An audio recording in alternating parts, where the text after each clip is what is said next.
bimeze bite nizere ko mumeze neza. Twagarutse ku kibazo rero umuntu yatubajije cyangwa nanjye ikibazo ndi guhura nacyo. Apana mwebwe gusa ni ikibazo kiri rusange kiri kuba ku bantu benshi bafite telefone nini. Ese nawe ufite ikibazo cya telefone yawe nini uri kohereza message ikanga kugenda? Icyo kibazo ndabizi neza uri guhura nacyo. Nubwo utabyemera cyangwa utabizi kuko utohereza SMS ariko icyo kibazo nawe uri guhura nacyo kuko nanjye ndi guhura nacyo. N'urugero reka tubikore gutya. Reka tubikore nk'umuntu tugiye kohereza wenda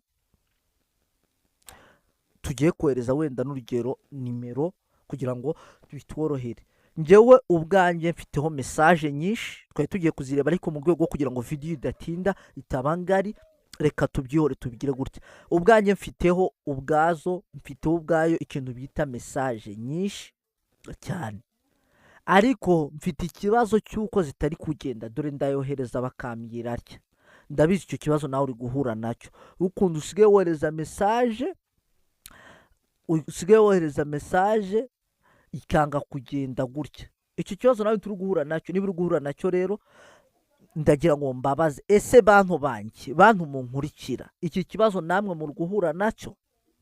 Niba muri guhura nacyo munyandikire muri comment tubikorere video ibisobanura neza na kwijana mbere kuko wabikemura. Niba ari phone nini abakoresha nini abakoresha ntoya namwe mumbwire ese iki kibazo muri guhura nacyo. Niba uri guhura nacyo unyandikire muri comment nkwereke uko ikibazo tugikemura. Wakibaza ngo rero ubumenyi ngiye kuguhereza cyangwa ino video igiye gufasha niki? Muri make ugiye kunyandikira muri comment niba icyo kibazo ugifite asigaye turebe uko twagikemura. Ariko sindi busige nta kantu mbasigiye. Wakaza ngo kantrol nakaye. Ndabizi ujye ugira ikibazo cyo gushaka ukuntu washyira message zawe.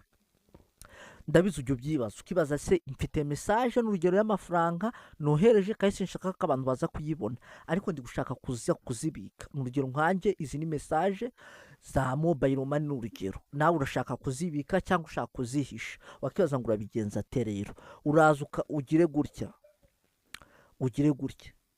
Ese ntushobora kugira ko iyi message nyisibye? Ari benshi babizi na benshi batabizi. Mujye mureka tubasobanurire mwese kugira ngo mubashe kubyumva. Niba ibi bintu usanzwe ubizi ukaba usanzwe ubizi ntugire ikibazo ngo nuko ibyo ndi kubyigisha ari ikibazo cy'uko hari benshi batabizi, hari benshi batabisobanukiwe. Wowe rero kuri bubigenze urabizi wabikoze kuriya uketse ko wayisibye.